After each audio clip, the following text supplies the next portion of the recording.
before you graduate. So I'm passionate about this talk for two main reasons. The first reason is that I quit my job at Google, as he mentioned, to start an entire company just around one of these 7 things, and it's the 7th one. And then the second reason is because I have too many friends who have graduated from school after spending hundreds of thousands of dollars on their education, after spending 4 years of their life, if not more, on their education, and then they come and they tell me how much they regret not doing something. And I don't want anyone in this room to feel that way, ever. So I'm going to tell you the 7 things that I hear most often. So the first one is cold email. So I am like obsessed with cold emailing. So first of all, what does it mean to cold email? So a cold email is when you send an email to someone who you've never met. You could email me and we've never met. You might be hearing me talk, but we haven't met. And so you could find my email address online, and there's a million tricks and hacks to do it. Just Google it. And then you can cold email me.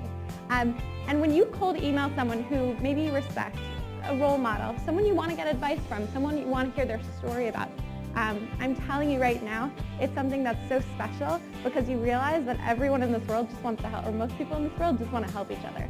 And so I'll give you my example. In college, senior year, I had 2 job offers. One was at Google as a product marketing manager, and one was at a venture capital fund. I didn't even know what marketing or venture capital was for the most part, but I knew I had these 2 job offers. All I knew was that a few years after that, I wanted to start a company. So I couldn't figure out which would be the better path. Would it be going to venture capital, where I'd get to work with entrepreneurs, or would it be going to a big tech company that is far from a startup? And so I actually cold emailed a big venture capitalist, this guy named Roelof Botha, who's like top 10 in the world. And I'd never met him. I'd heard him speak at conferences. And I cold emailed him and I said, Roelof, my name is Liz. I'm a college student. I go to Penn. I'm a senior. I'm trying to figure out what the hell to do with my life, and I don't know. Here's what I want to do in a few years. I want to start my own company, so which one should I do? And he immediately told me, get the operating experience. And that email changed my life. If he had told me to go the venture capital route, I'm telling you, I probably would have done that, and my path would not have been nearly the same, and I might not be where I am today. So I'm telling you guys, cold email. I'm telling you to do this before you graduate for one main reason.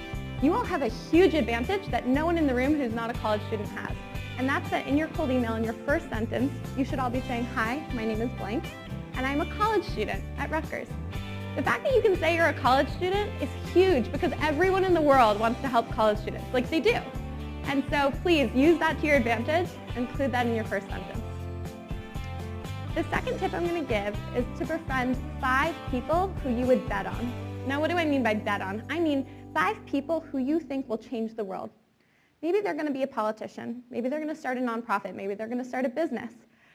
5 people who you think will truly change the world. And I'm telling you, there is never going to be a time again where there are going to be tens of thousands of brilliant minds around you, learning alongside you, except when you're in college. And you can befriend the person to your right, the person to your left. There's a ton of people at Rutgers who are going to change the world. And I'm just asking you to befriend 5 of them. And what's going to happen is that if you are truly friends with them after you graduate, they're going to help you and you're going to help them. I would not be where I am today at all had I not made the friends that I made in college who've truly helped me get to where I am, who I look at, even though they're my age, 25, as role models, and sometimes I think I inspire some of my colleagues as well. The next tip I'm going to give is to take a class that teaches a practical skill. So this one might be a little more controversial, but I studied political science, mathematics, and Japanese. Now in political science class, you learn a lot about politics, and you might learn a little bit about debating, but not really that much. In math, I love math. I'm a huge math junkie. But honestly, when was the last time I did an algorithm, had anything to do with math class in my day-to-day work? Almost never. And Japanese, it's a good skill, but I don't actually live in Japan, and I never have to speak Japanese. Thank goodness, because my skills have really deteriorated in that department. So what I will say is that I took one graphic design class in college, and that one graphic design class has helped me in my day-to-day life more than all of my other classes combined. And I'm not saying that those classes aren't extremely valuable. I learned so much, and I had a great time in college because I studied what I loved. But at the end of the day, that graphic design class has helped me so much. My co-founder took a negotiation class. He's the guy who negotiates when we get term sheets from venture capital funds. He's helping me negotiate the terms on those term sheets because he knows like the actual method that you do, and oh, it's a secret, but you actually do this, etc.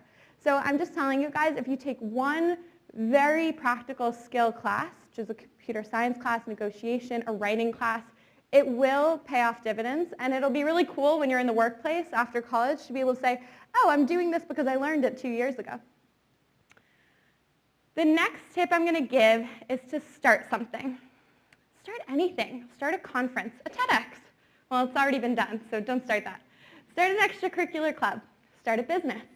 And I'm going to tell you 3 reasons that you should start something. Reason number 1 is that it's going to leave a legacy. And honestly, this is like a selfish one. It's just really cool to come back to campus a few years later and see that something you started is still happening. It's just really cool. Reason number 2 is that it's an amazing experience to be able to see how difficult it is to project manage and execute on something. Once you get into the real world again, and I call it the real world because I always felt like college was this like fake world of fun and learning and education and making friends and always seeing them.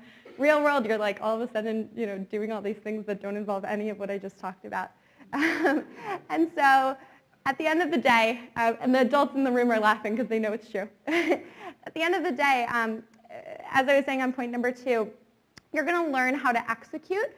And once you get into the real world of work, you're going to see that actually executing projects is pretty much all you do. And it's really hard. And it's great to get that experience during college versus after.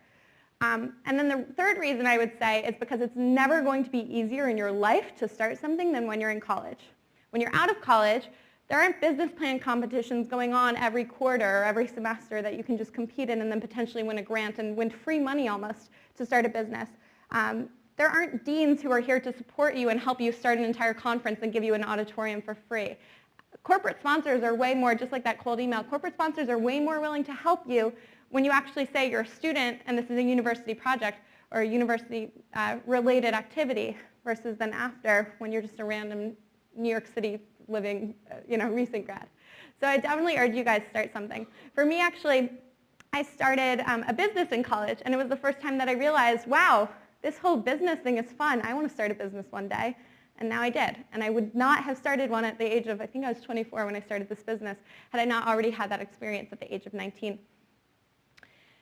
The next tip is to find the professor. Now, when I say the professor, everyone's the professor is different.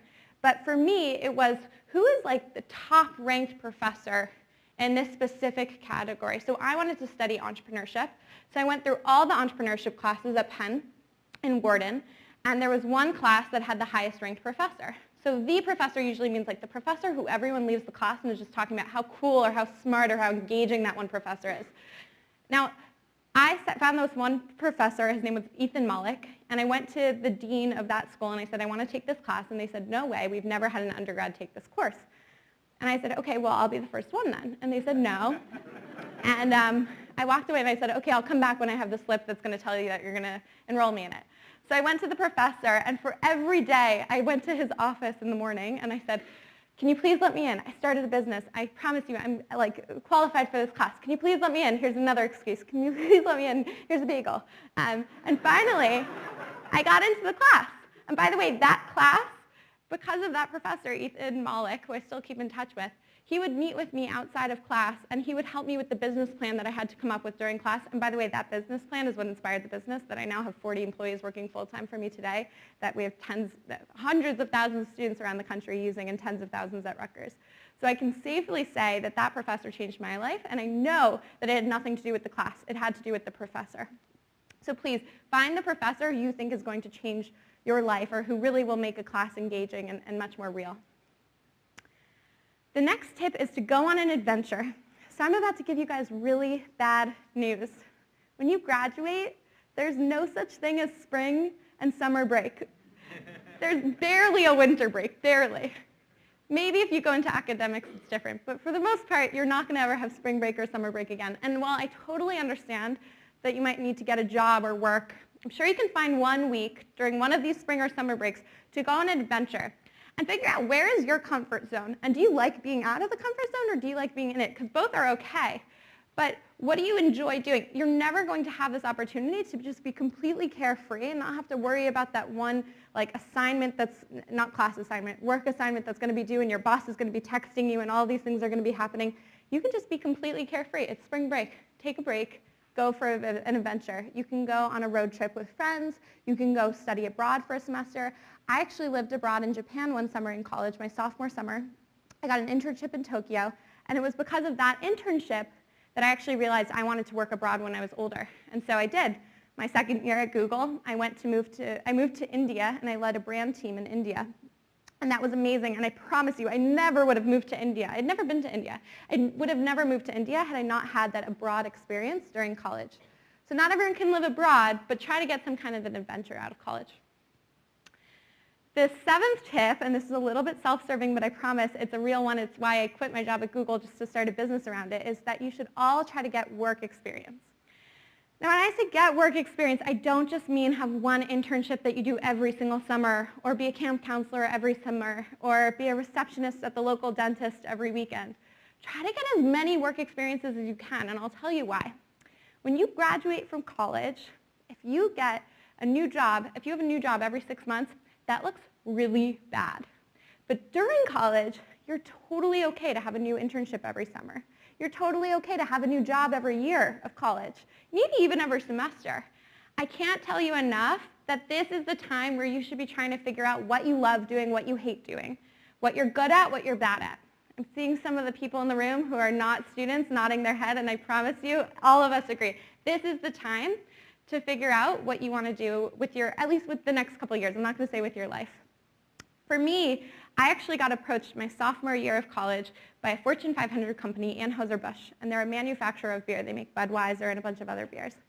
I don't know why they approached me. I think it was a mistake, actually. But they asked me to be a campus ambassador for them. Now, first of all, I didn't know what marketing was because they said it'd be marketing. I thought marketing is making TV commercials, and I was like, why did they want a math and poli-sci major to make TV commercials for them? I also didn't drink beer. I was a Blue Moon fan a little bit, but they don't own Blue Moon, so I didn't understand why they were reaching out to me. And so I'm doing this job, and all of a sudden I realized that I love marketing. Like, I loved what I was doing for them. I was learning about grassroots marketing. I was learning about how to speak publicly about this company that I barely knew anything about. It was really amazing. And it was because of that experience that senior year, I ended up deciding I wanted to work in marketing, and I went to Google as product marketing manager. It's also because of this experience that I decided I would quit that job at Google a few years later and start a company so that all of you guys could actually get this work experience. So I can't urge you enough, get work experience.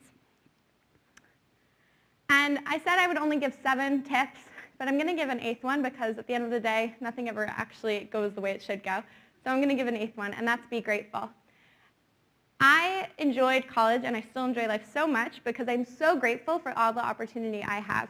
And if any of you guys are sitting there thinking, yeah, but my life is so tough, you're sitting in a room, you've probably eaten food in the last 24 hours, you're probably going to Rutgers, based on the show of hands. You go to Rutgers, which is a top school in the world, and you're getting an education taught by world-class professors. You should feel so grateful for the opportunities that you've had. And if you start thinking about everything in a way that, wow, I'm so grateful for this or for that, it might seem silly, but the world is going to be a lot friendlier of a place towards you, and these 7 tips are going to feel like a breeze. So thank you so much for taking the time. I'm very grateful to you, and I hope you enjoy the rest of college.